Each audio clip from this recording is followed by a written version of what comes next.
new report from the New York Times has revealed that Jeffrey Epstein was actually one of JPMorgan Chase's top clients.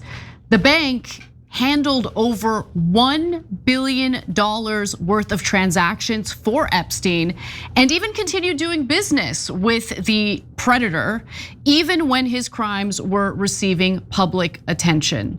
So this story is gonna take you for a ride. Buckle in as I give you all the details. So Epstein first set up an account with JPMorgan Chase back in the 1980s, but the bank didn't really pay much attention to him at first. It wasn't until the 90s when he started garnering some attention.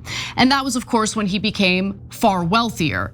Now, Epstein struck up a friendship with someone by the name of Jess Stanley, who ran the bank's private banking division. Remember that name, it's gonna come up quite a bit. Now, this division handled the bank's most affluent clients, the richest clients they had. And Stanley, again, important person to remember that name, it's gonna come up a lot. Now, by 2003, Epstein's net worth was estimated to be $300 million. That year, he was the #1 revenue generator for JPMorgan's private banking division. Once you start making money for the bank is gonna look out for you, right? You're one of the top clients. But there were also, at that time, some pretty significant red flags in regard to Epstein. For example, in 2003, Epstein withdrew more than $175,000 in cash from his JPMorgan accounts. Outside investigators later found that Epstein paid almost that exact amount to women that year. Okay, well, they didn't investigate it, but the red flags were there.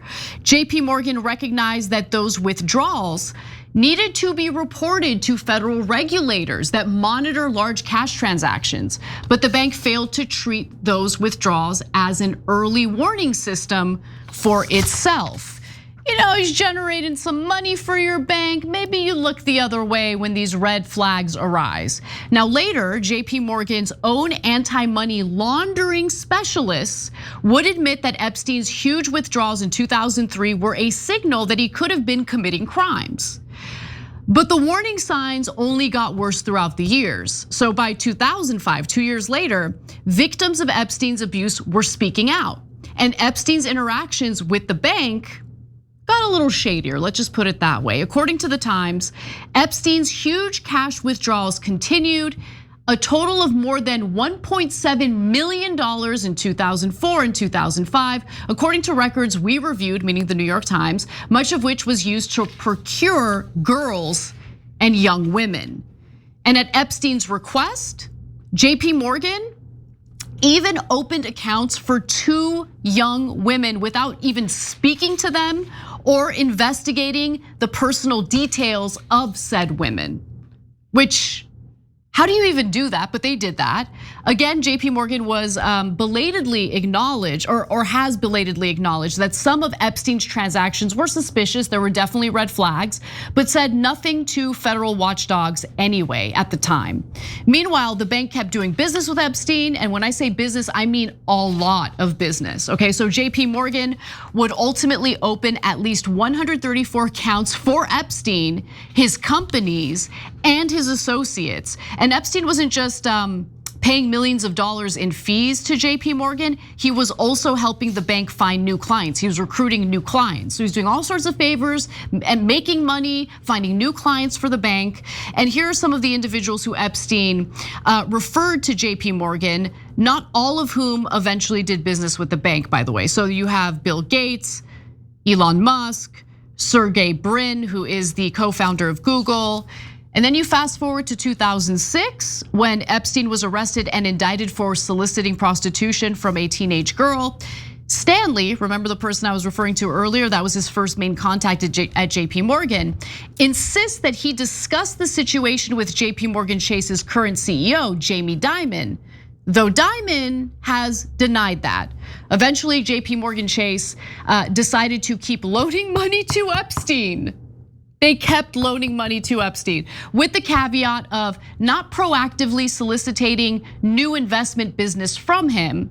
And then by 2008, Epstein was facing lawsuits from numerous victims. In June, he pleaded guilty to soliciting sex from a minor. So even the rank and file staff at JPMorgan's private banking division wanted Epstein gone. But Stanley in particular, according to the New York Times reporting, made sure that Epstein remained a client. And again, Jamie Dimon is implicated. Around that time, as two executives in the private bank emailed about whether Epstein's accounts would be closed, one of them said the decision was pending Dimon review. Another internal email noted that the bank's general counsel, Stephen Cutler, was reviewing Epstein-related documents for Jamie. Yet in his own sworn deposition, Dimon said he did not recall knowing anything about Jeffrey Epstein until 2019. And then finally, around 2008, a rumor was circulating that Dimon might become the Treasury Secretary in the Obama administration, in which case Stanley would be a prime contender to succeed him as chief executive. Stanley emailed Epstein about Dimon's status. Epstein responded, "We can help push Obama." Yeah, well, of course they could. The top banks were Obama's #1 donors back in 2008. And by the way, I should note that Epstein was actually in prison while he was emailing with Stanley on this. That's amazing. So Cutler, who was doing compliance there, that Anna alluded to, said at one point, this is not a man of honor or moral or morality, basically. And he's like, we should not be doing business with him. So he was super clear that there is something wrong here, very, very wrong. And basically what he's saying there is there's not a lot of people at JPMorgan Chase who are worried about morality and honor. What he's saying is he's gonna get us in trouble, guys. This guy's thermonuclear. And so the way that he's withdrawing money is a clear-cut case of wrongdoing, right? And that we would normally flag and it would be a huge problem for us. We're worried that this fits the pattern of sex trafficking, and apparently, I don't know if he was worried about other things as well. So Citibank eventually got worried enough that they wound up settling with 200 Epstein victims to the tune of, JPMorgan Chase, to the tune of $290 million. They did another settlement with the Virgin Islands for $75 million. This is all about the Epstein case. Yes. I hate scams, especially the ones that target seniors, and Medicare's chock full of them. Between commission-hungry brokers and thousands of confusing plan options, most seniors aren't on the best plan for them. That's why I partner with Chapter. They're fully independent and they work for you, not the insurance companies. That's really important. They can review all your options in under 20 minutes, and the average senior they help saves over $1,100 a year. And the best part of it is, it doesn't cost you a thing. So if you're turning 65, call the number on the screen to connect with a Chapter advisor today. When you settle for $365 million overall, that is a massive admission of guilt. That is not a little amount of money that you make the case go away. That's saying we did something deeply wrong. Yeah. So why did you do that thing? Well, right? Let me get to that actually, because Jess Stanley is the one who's like constantly advocating for Epstein and to keep Epstein as a client at JPMorgan. Well, you might be wondering, well, was he implicated in the Epstein files? Is that a possibility? According to the Times, while Epstein was under house arrest in November of 2009, Jess Stanley visited his sprawling Zorro Ranch in New Mexico, where girls and young women later accused Epstein of raping and trafficking them. Next time we're here together, Stanley wrote, I owe you much. Other messages were littered with apparent sexual references. Quote, that was fun, say hi to Snow White, end quote. Yeah, now you have your answer. He emailed that to Epstein in 2010. Epstein responded by asking which character he would like next. Beauty and the Beast, Stanley answers. This is so disgusting. This is so utterly disgusting. Okay, and then around there's so much to this, guys, so please stick with me here. So around 2010, Stanley had a conversation with a woman in her 20s. The woman would later allege in a class action lawsuit, which was eventually settled, that Epstein sexually abused her for more than a dozen years. and that he forced her and other victims to engage in commercial sex with certain select friends. Now, according to Stanley, the woman suggested that he come by her apartment in an Upper East Side building owned by Epstein's brother. On the appointed day, Stanley arrived, and after chatting in the living room, they went to her bedroom and had sex. Afterward, Stanley took a shower. He was out of the building in less than an hour and walked back to work.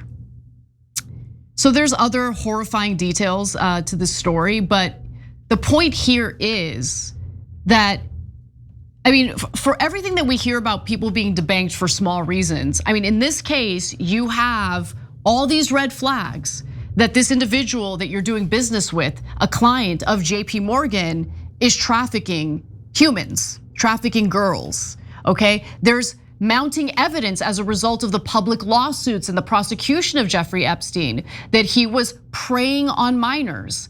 And they continued doing business with him at JPMorgan anyway. So, look, when you get to Snow White, if someone's overaged and you're playing Snow White games, look, it's not my business, okay? And I don't care. That's not a thing that, because then that gets into character assassination, etc. It's not my place to judge you morally when you're consenting adults.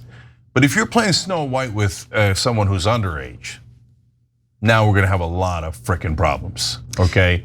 And so now I wanna ask you guys this.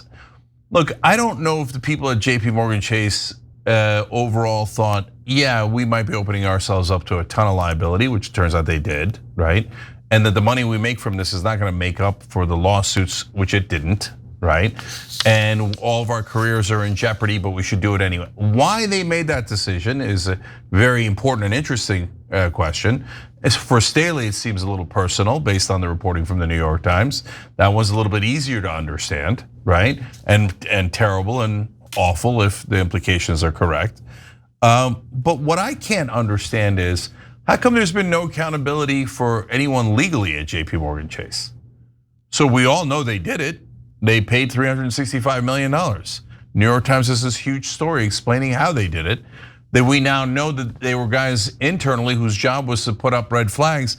And they not only put up red flags, they were waving them like crazy. Red flag, red flag. So, but the executives decided to partake in an illegal activity anyway.